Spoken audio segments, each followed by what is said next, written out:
Hello, everyone. Thank you for joining Whole and Beautiful. I am Angela Oliphant, your host, and I am glad that you are here for a night of information, revelation, and change. It's going to be another great Friday night, and I am glad that you have joined in with me and wanted to come in and tune in and see what we're talking about tonight.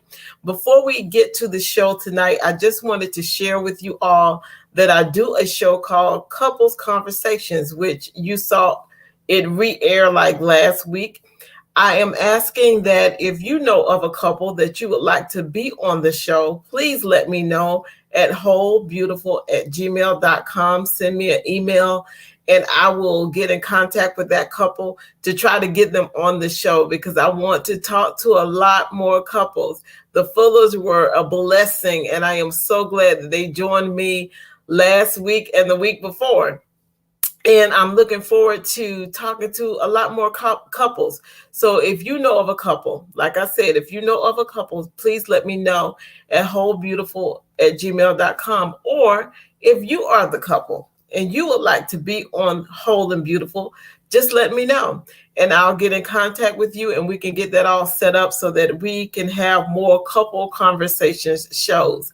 I also would like to implement more of my mentoring segment that I do, and it's talking to men who give me their opinion about whatever the subject that we choose for that particular month, and I want them to chime in too because I want to hear their opinions. A lot of times we listen to different shows and it's just the women talking, it's just the women having that conversation, and I would love to have some more men on the show so that they can share what they're doing in the community. They can share what they're doing and their opinion too, because we need both sides of the story, not just one side of the story.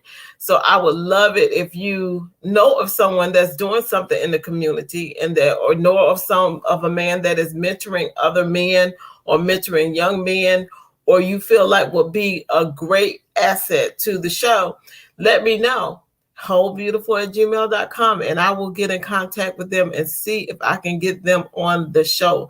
Working on some great things for the rest of this year, and I'm looking forward to some more great shows that are going to be happening throughout the course of the rest of the year. So y'all all stay tuned. Make sure that you like, make sure that you comment, make sure that you share this broadcast with someone else to let them know that their lives can be changed, that they can get the information they need, they can get revelation, and then it will bring about a change in their lives is what we want.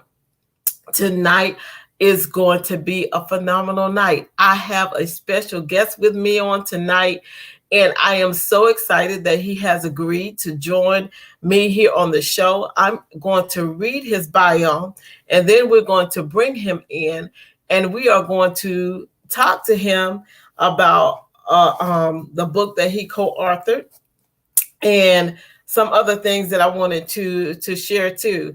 So I'm going to go ahead and read his bio, and then we're going to go on with this interview. Tonight, we have with us Maurice Griffin.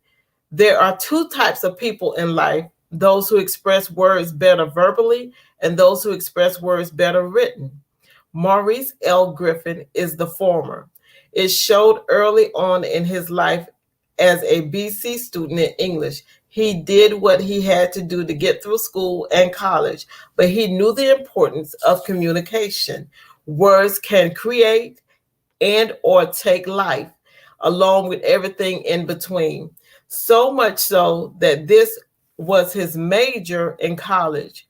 No, not the written form, but verbal expression, studying, and eventually starting a career in media. Good evening, Linda. How are you? This verbal form has kept him employed for over 25 years as a television photographer at a local news station. When Maurice is not shooting video and interviewing people, you can find him either exercising at his local gym or in the kitchen cooking for his family. From the latter was born a passion to create his own barbecue sauce, a sweet tomato-based Kansas City style barbecue sauce called Gina's barbecue and baked bean sauce. Gina's is currently available online and in few specialty stores in Raleigh, Durham, North Carolina. A Michigan native, Maurice has been married to Ruth for over 22 years. And if you all remember Ruth, Ruth was on the show a few weeks ago, back in September, and she spoke on her part of the book that we're going to be talking about tonight. And they reside in North Carolina and have 4 adult children. My whole and beautiful nation, help me to welcome Mr. Maurice Griffin to Whole and Beautiful. Wow. I was, as you was reading, I was like, she did say my name, but I did all that. Okay. Yes, you probably did Thank a whole you. lot more. It seems like it sometimes. Thank you, thank you, thank you, Hold It Beautiful Nation. And I do know Linda. Hey, Linda, how are you, ma'am? I see you out there. So glad to be here. Yes. Maurice, before we get into the book, I wanted you to share a little bit about your barbecue sauce because I saw that in there. And I know Miss Andrea Hines, she talks about the sauce all the time. And everybody I've talked to that's from the river been talking about the sauce. I was like, I have to get me some sauce. But can you tell us how that came about and maybe where they can get it? I know you said it's just in North Carolina, but no, we're online.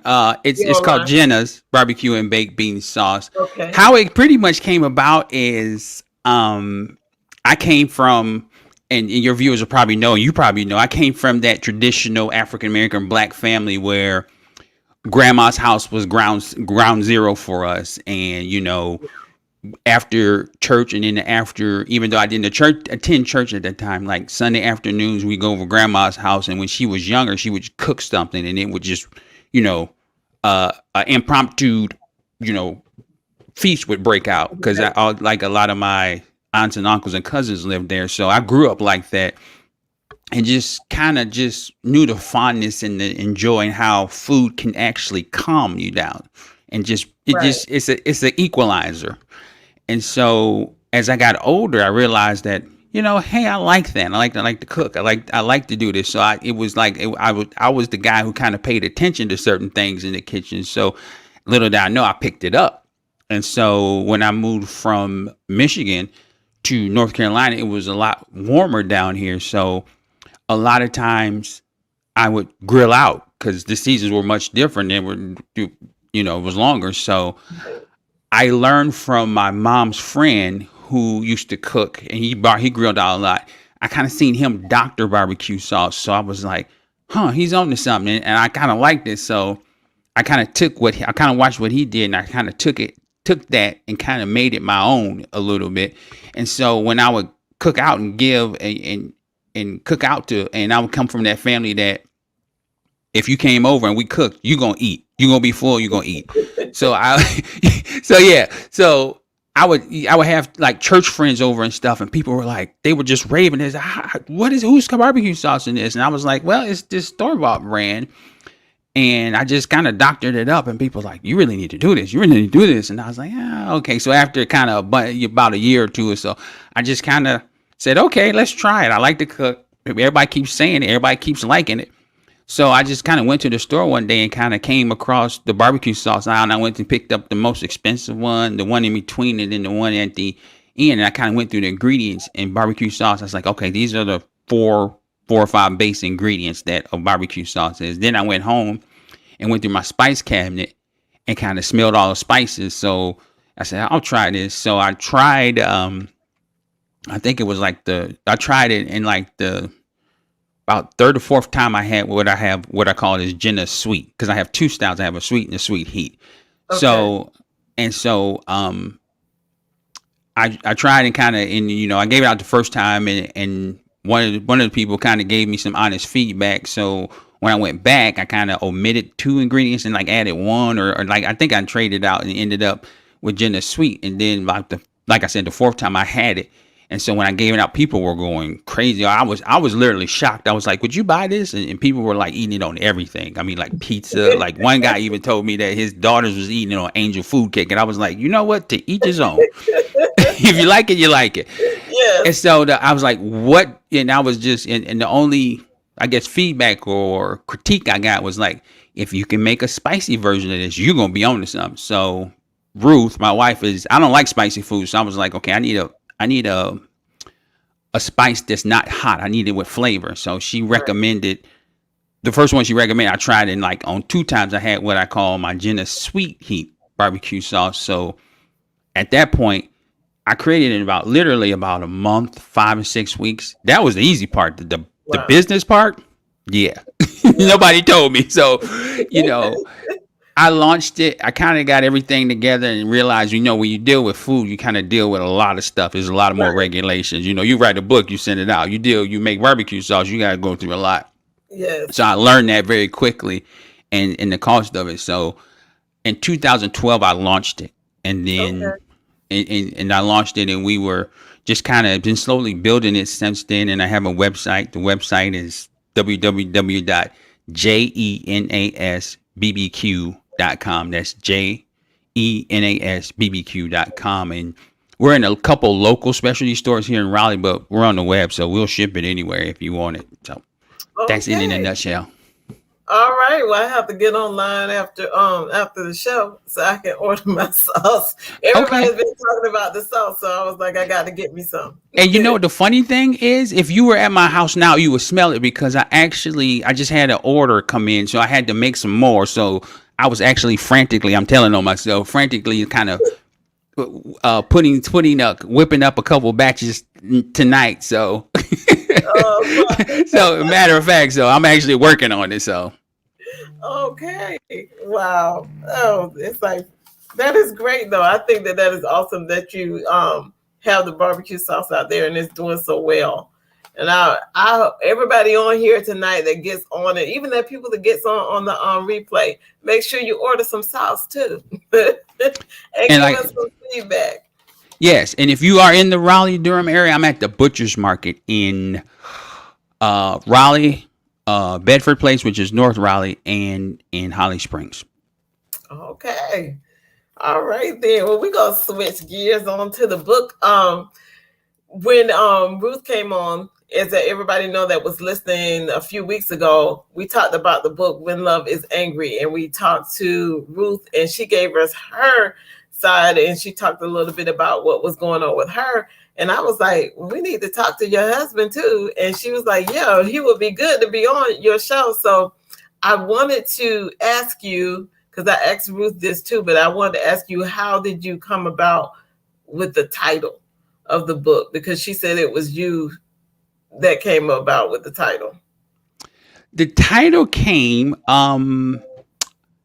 from conversations with God, and just kind of briefly, kind of going back and kind of, I guess, bringing the viewers up to speed. And if you may know, she was battling with depression and a little bit of bipolar. And when people deal with that, and I discovered, and I'm not a doctor, but I'm just giving you my point of view and Right, kind of what I seen. And I think what happens is when you have depression and those type of things, if you, and I hate to say it like this, but if you have cancer, at some point it's going to manifest physically where you're going to be like, you may notice something about somebody. right, Depression doesn't. It doesn't. It's just there. And so what happened was and when it manifests itself in many different ways, and it catches people off guard if they're not paying attention.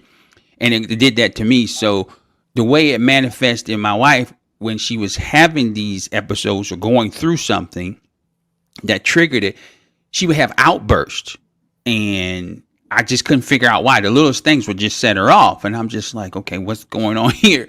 right, And so at that point, I was having conversations in my job, in my day job.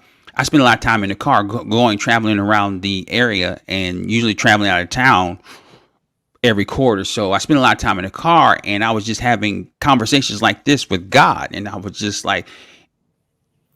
explaining to him and just giving him my side. And even sometimes, and be honest with you, and you'll see in the book, I was kind of griping, and God was kind of letting me get it out. But I was kind of thought I was doing something, but I was really just complaining.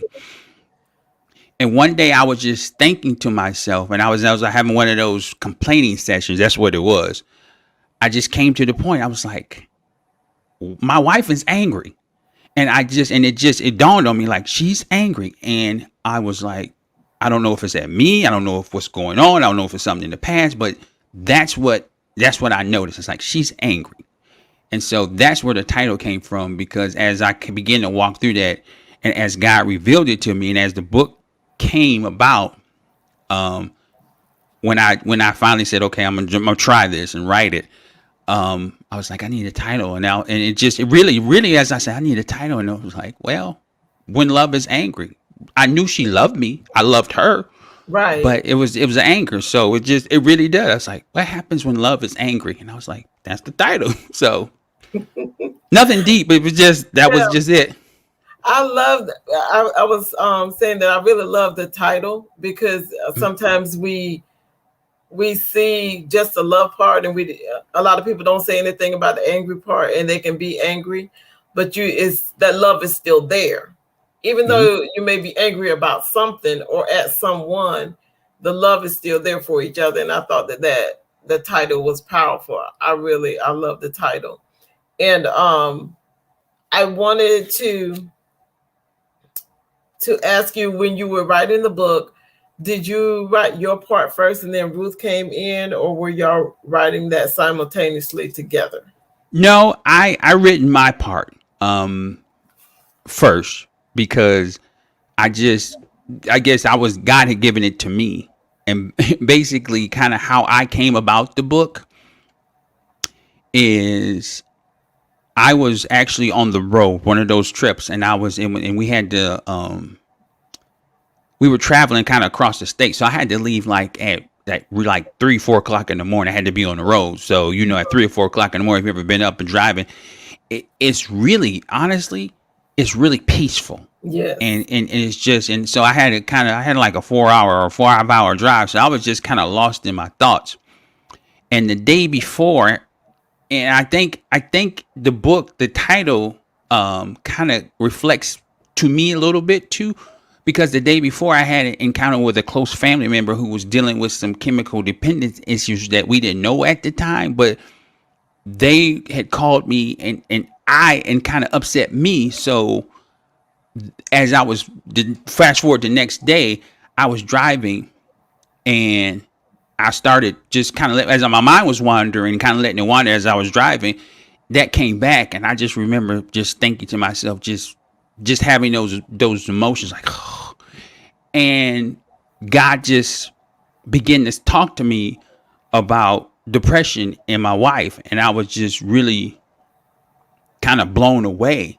Yeah. So by the time he got done, I was literally where I was at. So he had been talking for a number of time, and he kind of said, this is what your wife is dealing with. And I'm like, wow, she's kind of been dealing with that by herself. And I've been complaining to you about something I should have been doing. And you've been telling me to do certain things, and I'm just not doing it because I'm in my little feelings. And so I just, like, at that point, I was like, I'm on board, God. Whatever you want me to do, I'm in, because I'm in. And because he really broke it down. He basically said, she went through this, and she went through it alone. Wow. However, there's a purpose behind it. And he gave me a glimpse of the purpose, and I'm just like, okay, I'm in. I really did. I was like, whatever you want me to do, I messed up enough, so I'm in. So when I I would literally verbally talk it out like this, and I Right. just remember, like, this is a pretty long talk. And then I had the thought one day, it's like, I probably need to write this down. And it really didn't start out as a book. It really started out as, I was going to write it down as, hey, I have kids. I have children now, and they were, I think, most of them were out of the house. I think one was like in late part of high school. I think she was getting ready to graduate. And so I was like, I said, you know what? I probably really need to leave this as if nothing else, a memoir or kind of a guide for my kids to say when Okay. they get married, and say, hey, listen, marriage is not always, TV portrays marriage, but marriage has a real side to it, for lack of a Right. better term. And this is kind of a guide.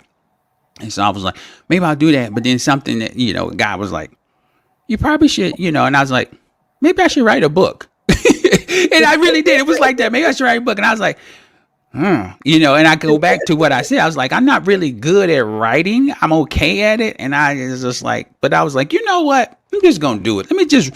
I'll start. I know what you told me, guys, so I'm good with that. So I Right. really just started. I started and I want to say I started like at the end of, I think it was about November of 2018, about almost like 3 years ago to Okay. about this time. So I started it, and then I got, for lack of a better term, I got sidetracked, and I kind of set it down, and then coming into the new year, it was like, how we make New Year's resolutions. I was like, came in New Right. Year, I was like, I'm writing this. I'm gonna finish I'm gonna write it all out. If nothing else, I'm gonna write it all out. So I wrote it all out, and then as I was writing, I realized my part was kind of short because I thought it'd be Right. longer than this. But then, and this is sometimes, and I say this all the time. Sometimes things aren't revealed until you start the journey. Sometimes we want to wait. Right. Okay, the journey is this, but I didn't know that it was going to be a co-authored book until I started. So once I kind of got mostly, probably three quarters or mostly all the way done with it, um, I wrote it. I wrote my part, and I was like, and I remember one day I sat down with Ruth, who was actually sitting on the couch one evening, and I was like, "What if I looked at her, I said, what if I told you that I think we're supposed to write a book together?" And Ruth was like, "Okay, what about?" I was like, about us, about our marriage and stuff." And she was like, "All right." And then at that point, I was about, baby, I want to say I was maybe a week away or so. It might not even been that long because Okay. I wanted to get my part completely done and proofread as best as I could before I gave it to her. So it was kind of like my finished product. So Right. And I that hope is I answered the question. I'm kind of you good. okay. It is good. You did answer my question. Okay. Are you surprised by the response from the book? I am. I truly am because when I wrote it, and sometimes when I don't know, are you an author? Yes, Or I am. okay. So And so Ruth is sometimes my you work. editor. Yeah, yeah. I did my homework, as you can see. Yeah. I'm sorry, but sometimes we write books, we think to ourselves, this is good, it might be a bestseller, or you're I think it was my ego that was trying to kick in, like, it's going. And I had a real moment with myself, and I was just like, you know what, God, this is what I'm writing. What's my why? And my why Yeah. was, I don't want anybody to have to walk through what I had to walk through. And I said, God, this is from my heart. I say, if I write this book, we spend the money, get it published, and do all this stuff and editing and all that stuff. And I said, if we have just one person, I'm cool. I am cool. Yes. And so I was just and so yeah, I am surprised because I've heard a lot of people, and like I said, I know Ruth has done some stuff, but I'm even starting to get traction on it. So I'm like, okay, so I don't take it lightly Right. when I'm on podcasts like yours and Whole and Beautiful, and when people reach out to me. So it's just like, it's actually humbling because sometimes I sit down and I'm thinking to myself, I really didn't like writing in high school or college. I kind of got by, so it was cool. And I always, when you see somebody write a book, you think that's pretty cool. That takes a lot of work. And Yeah. now, I sit down, I was like, I wrote a book. When did that happen? you know, so because I was like, I'm totally out of my element. This is not my cup of tea. So, God help. and stay nearby. But it's a good book. I love the way that it's written, how it's written, where you have wrote what you wrote, and then she wrote in response to that Mhm. what was going on with her. Because oftentimes we don't see both sides. We only Right. hear like one side of a story. But in there, it was like I was able to see like the whole picture, kind of get a whole picture of what you all were going through. And I love the way that it's written, how it's Did we lose you or did you lose me?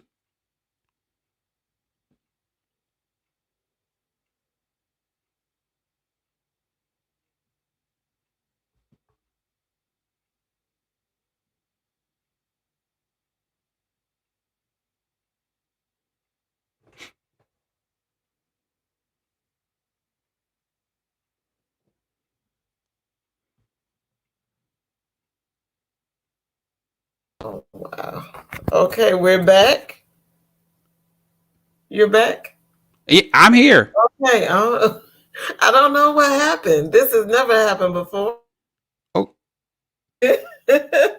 I was saying that I love the way that the book is written, and I love the call. Like you wrote your part, and then she was able to write her part, and we're seeing a whole story instead of just like one side and one person speaking their part.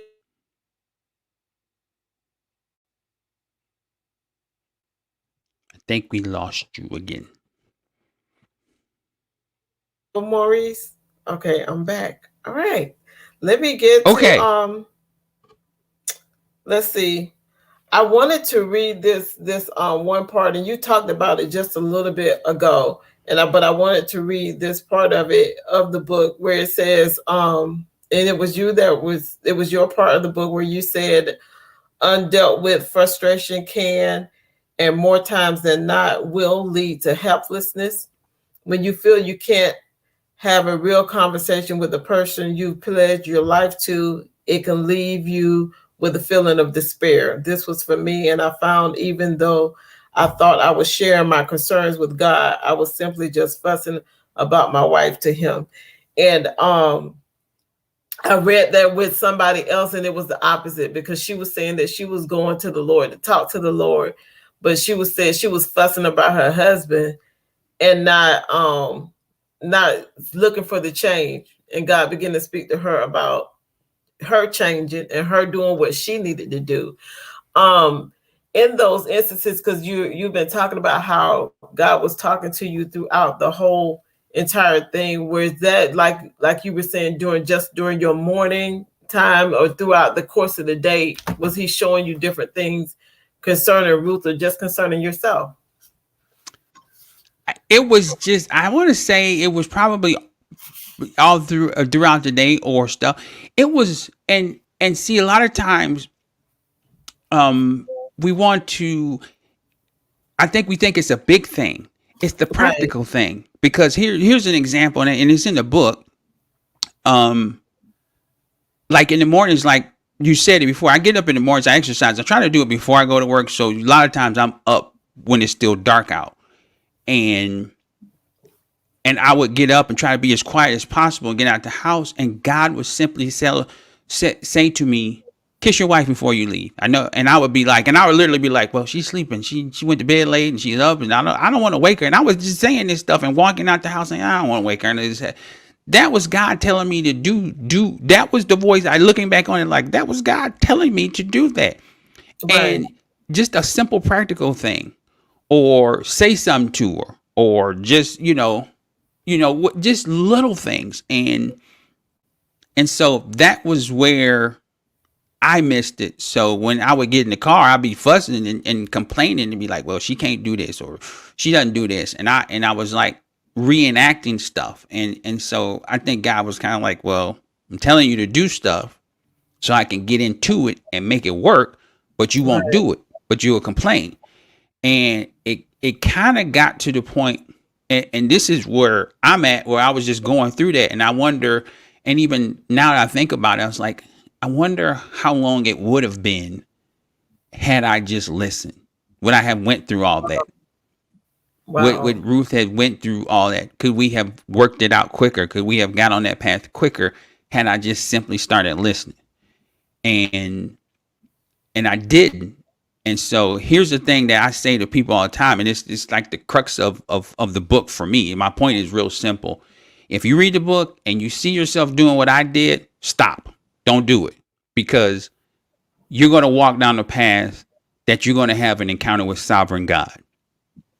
And be Right. honest with you, you don't want that, because when he speaks, and when he spoke to me, this is what he said to me. I was driving one day and I was having one of my complaining sessions, and God simply said to me, he said, "You know your wife's a good woman, right?"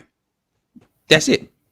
That simple statement gnawed at me for probably 3 weeks, 2 weeks, and it was a pain that wasn't. it was always there. Sometimes it would get high, sometimes it would get low, but it was always there, and it was just gnawing at me, and it just was uncomfortable, and it got to the place where I just kind of was like, okay, I quit, I give up, I got to start doing something. And my feelings were still like, well, you don't need to do it. But I was at the point that I was like, okay, I do need to do it because I'm tired of feeling like this. And I tell that Right. story to say, when I wrote the book, I was like, I don't want you to have that encounter with God. We do, and honestly, I was like, we do enough stuff on our own that we got to answer Yes. for and deal with. Don't add to it. So Right. Right. That is so true. It's you kind of just went into what I was going to ask you next, and that was the advice that you would give somebody that's facing the same thing that you may have gone through already in your marriage. Do you have any advice that you would give a young couple that may be encountering the same or something similar to what you and Ruth were walking through? I It's guess a my advice would be simply from a male's perspective. Um, I actually said this to a guy a couple about 3 weeks ago. He was getting married, and I just looked at him. I said, "Study your wife, study her, know her moves, know how she works, know how she flows, know her better than she knows herself." And this is wow. gonna sound crazy, maybe even gross, but the best advice I had, because we did do counseling, and I'm just trying to be real to try to help somebody. Um, Right. we had counseling, and the guy said this to me. He said, know your wife's cycle. And I was like, okay. I didn't say, I was just like, okay. And I didn't know it at the time, but that really kind of helped me because, Wow. and you know better than I do, um, when the cycle hits, it's a lot of things going on inside a woman's body. So the hormones and emotions and all that stuff change. And if you know it and you know when it's coming, then you know how to deal with it. And Right. that kind of, I think that even in some cases pushed, when Ruth was going through the worst, it kind of pushed her off the end. And I had to know that. And sometimes it would help me maneuver. And even sometimes it helped me maneuver where if she did have outbursts, I was just like, okay, I just would just be quiet. It was like, okay, you got to get this out. So Right. that would be the thing. Is like study your wife, and so even know that.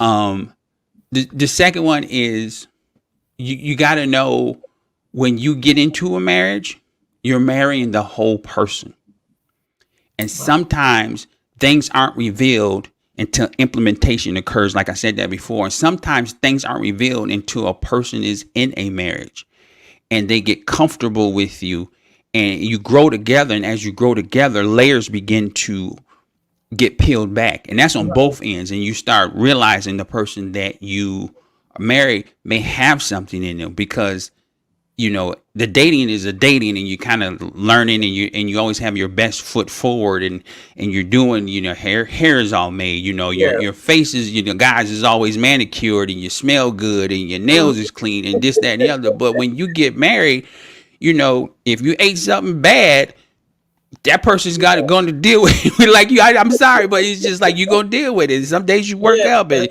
you know, and then when you add kids to it, it gets Right. realer. I know, if anything, it gets realer. So you realize that, and then you start peeling those layers back, and you have to understand that you might find something out that you weren't really seeing, we weren't prepared for. Right. You did, but the love, you got to have the love, and you got to have a commitment because I think I said in your book, but even during that time, people were.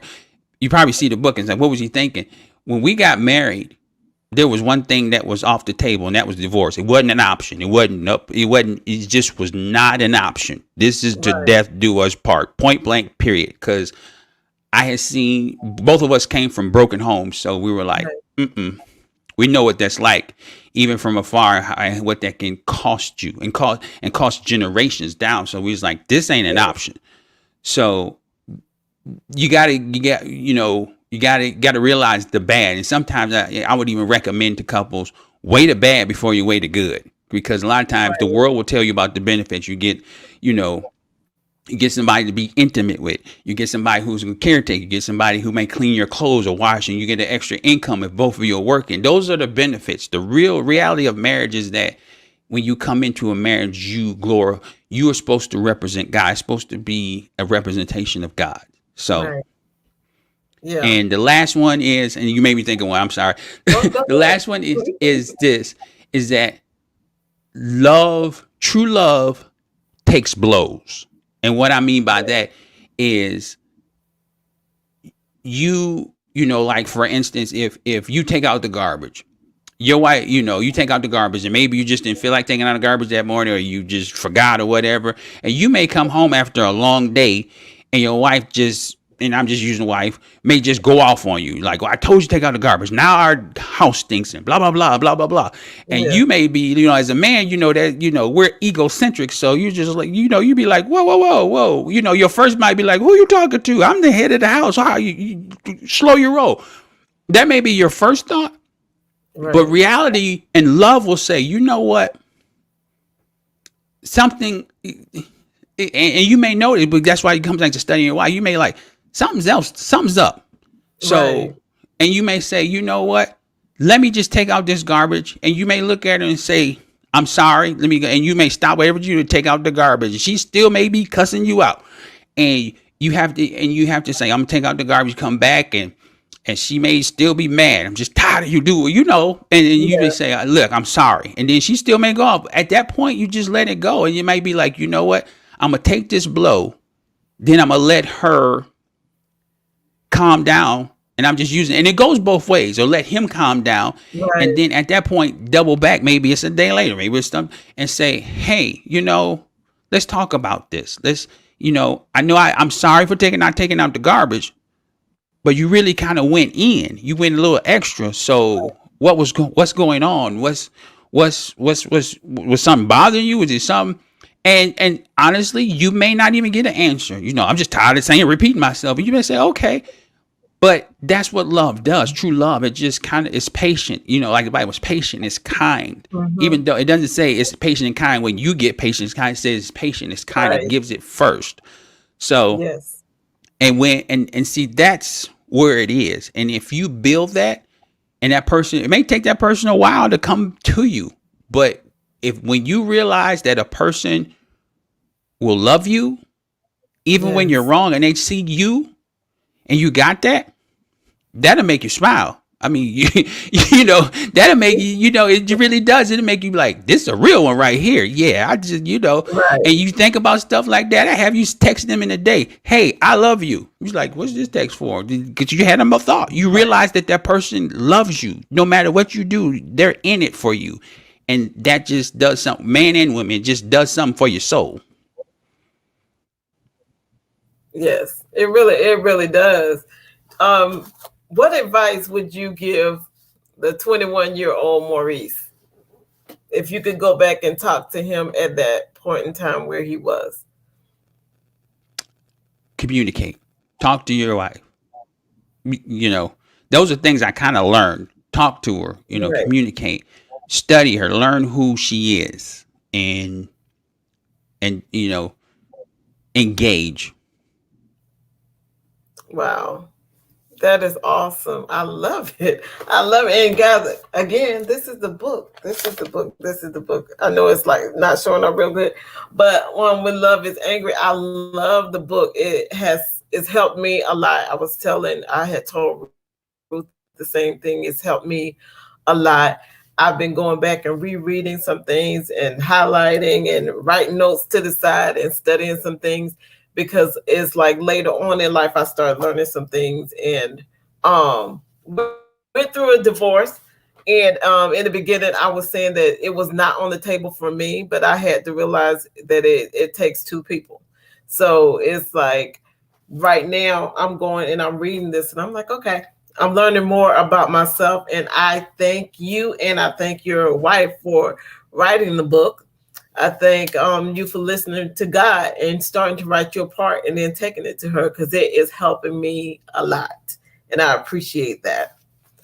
Um, do you have any like closing words or anything that you would like to share with anyone else that's listening on tonight before our time is up? No, I'm honored. I'm humbled that you would bring me on on your own whole and beautiful, and we could talk about it. You can hear from a guy's perspective, Yes. and it's just I'm even just kind of awed that you would say that. I mean, I'm literally running. You asked me that, and I'm shocked. Yeah, I'm shocked because to hear you even talk about it and say, "Yeah, I'm divorced, but I went through it and I'm rereading it and stuff." I'm like, oh, okay. I was like, this is definitely a God thing, and that's where I'm at. I just the goal of this book is God is answering my prayer because the goal of this book is just simply to help. It's not, if God wants to bless us in other ways financially and other things like that, that's cool. I would definitely accept it. But it's just I want to help. I want to help people. And especially now with, us coming out of the pandemic or independent, wherever we Right. are in this thing, it's just a lot to go on. And it's just a lot of people are going through a lot. And whatever way I can help somebody, I, Yes. I want to help because we definitely need it. And we need to help one another. So that's it for me.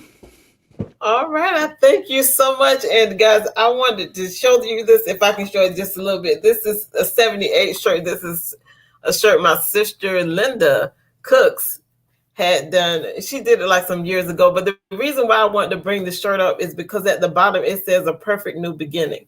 And that's what I feel really has happened with Maurice and with Ruth is that God has given them a perfect new beginning. If you can go and check out their book, read their book, go and check out the barbecue sauce, guys. Get the barbecue sauce and keep an eye on Ruth and Maurice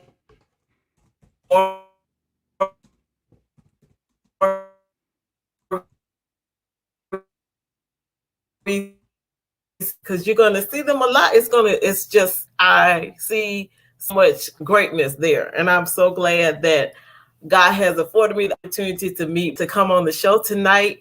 And God is listening again to Maurice and let them know how much you enjoyed it. Send me an email at whole beautiful at gmail.com. Give me your feedback, and I will pass that on to Ruth, pass that on to Maurice, and let them know how much you enjoyed this show and how much it has helped. Again, Maurice, thank you so much for joining me tonight. Thank you for having And me. you all, or you're quite welcome. Y'all have a wonderful, awesome, amazing weekend. And remember, whole and beautiful is not just your destination, guys. It is most definitely your journey. Until we meet again, see you next Friday. Good night.